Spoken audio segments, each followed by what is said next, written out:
हमें अगर ये जानकारी मिल रही है कि गठबंधन केवल दिल्ली के स्तर पे, तो ठीक है, दिल्ली के स्तर पे जब बात होगी तो की जाएगी।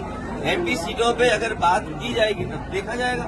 अगर मुझे ये पता होता कि प्रदेश स्तर पे कोई गठबंधन नहीं है, वो नहीं है, हमने स्वीकार कर लिया, इसीलिए हमने अपने पार्टी के टिकट घोषित कर दिए। इसमें क्या गलत किया है? इसलिए मैं कह रहा हूँ कि आप लोग भी ऐसे छोटे नेता जो कांग्रेस के हैं, और मैं कांग्रेस पार्टी के बड़े नेताओं से यही अपील करूंगा, निवेदन करूंगा कि अपने छोटे नेताओं से इस तरह के स्टेटमेंट मत दिलवाइए। या कोई दल क्या कह रहा है, इंडिया गठबंधन, हम ही कंफ्यूज हो गए होंगे। इसका मतलब अगर हम उन मीटिंगों में बैठे हैं तो हम ही कंफ्यूज रहे होंगे। इसीलिए जिस व्यक्ति के बारे में आप बात कर रहे हैं, मुझे नहीं पता कि कांग्रेस पार्टी का कौन व्यक्ति इस तरह की बात कर रहा है।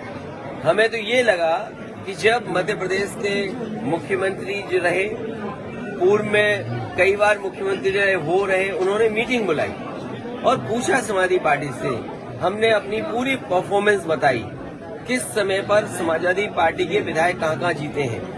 कभी 1 जीते, कभी 2 जीते, कभी 5 जीते, और किस जगह हम नंबर 2 पे रहे। पूरी चर्चा हुई और रात भर 1 बजे तक समाजवादी पार्टी के नेताओं को जगाया उन्होंने और बातचीत की, पूरे आंकड़े देखे और आश्वासन दिया कि हम 6 सीटों पर विचार करेंगे। लेकिन जब रिजल्ट आया, घोषित की गई सीटें, तो समाजवादी पार्टी शून्य रही। अगर ये मुझे पहले दिन पता होता कि विधानसभा स्तर पर कोई गठबंधन नहीं है इंडिया का, तो हम उसमें कभी मिलने नहीं जाती हमारी पार्टी के लोग, न अपनी हम सूची देते कांग्रेस के लोगों को, न कांग्रेस के लोगों का फोन उठाते। लेकिन अगर उन्होंने ये बात कही है कि गठबंधन नहीं है, तो हम स्वीकार करते हैं गठबंधन नहीं है। और गठबंधन अगर केवल उत्तर प्रदेश में केंद्र के लिए होगा तो उस समय विचार किया जाएगा, और जैसा व्यवहार होगा समाजवादी पार्टी के साथ, वैसा ही व्यवहार उनको देखने को मिलेगा। यहाँ मैंने कल भी कहा और आज मैं कहता हूँ, हमें उम्मीद है कि उन्हें न्याय मिलेगा। मोहम्मद आजम के साथ न्याय मिलेगा, लेकिन हमें पूरा भरोसा है न्यायालय पे, उन्हें न्याय मिलेगा। लेकिन सबसे बड़ा सवाल ये है कि उनके खिलाफ साजिश कौन कर रहा है? बीजेपी के सहयोगी लोग, बीजेपी के समर्थक लोग।